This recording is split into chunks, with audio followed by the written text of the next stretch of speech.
I'm Bertie Byrne with Sierra Community Access Television, our new Channel 2, and I'm here today with Nancy Sigler in her sunflower garden in Cameron Park. And so Nancy, if you would like to tell us a little bit about how all these beautiful sunflowers came into being.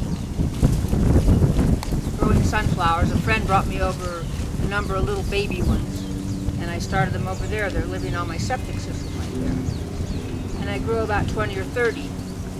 And last year, I was diagnosed with cancer, breast cancer. And while recuperating, I started looking on the internet about sunflowers, other colors, other types, and I bought them from all over the place. And as you can see here, we have reds and yellows and browns, all kinds of colors, orange, all kinds. I have 310 plants and 26 different species.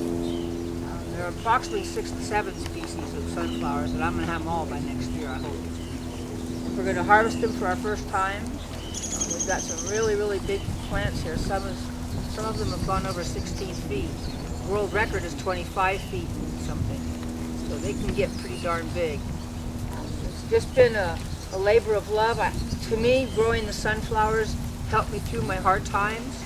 They made me feel good. They gave me hope. And when everybody saw this, friends and neighbors that is, they said, you have to share this. You have to do something with this.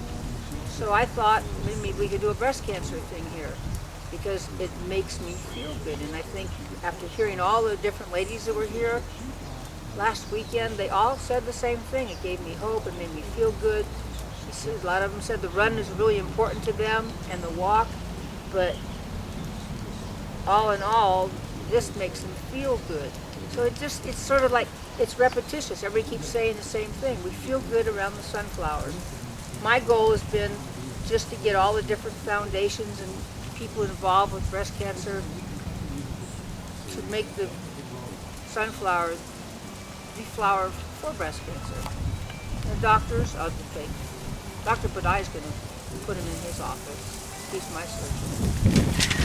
Instead of those mundane pictures they have in their offices. So, well, these are my gigantic sunflowers. They start out with the Sunzilla and the gray mammoth.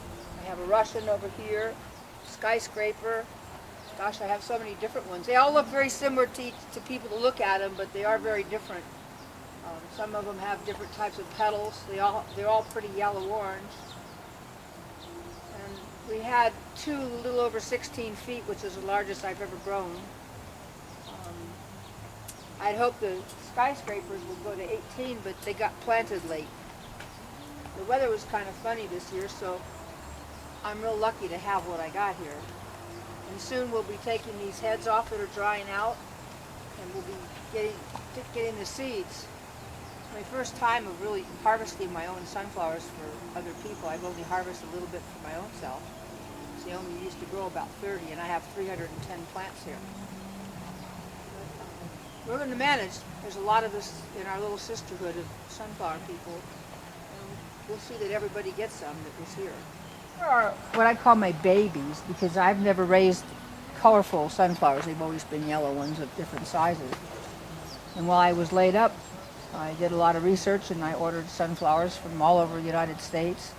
One from Russia, 3 from Canada, and 1 from Mexico. And I think the biggest hit on all of these for everybody that comes here, they like the cinnamon and the chocolate the best, because no one has ever seen a dark sunflower, myself included, until I got these. So I was so excited when they finally bloomed. Then these over here, the gold mahogany, you can see they're kind of yellow with a little bit of color, but when they open up, they look like this. Oh, sorry.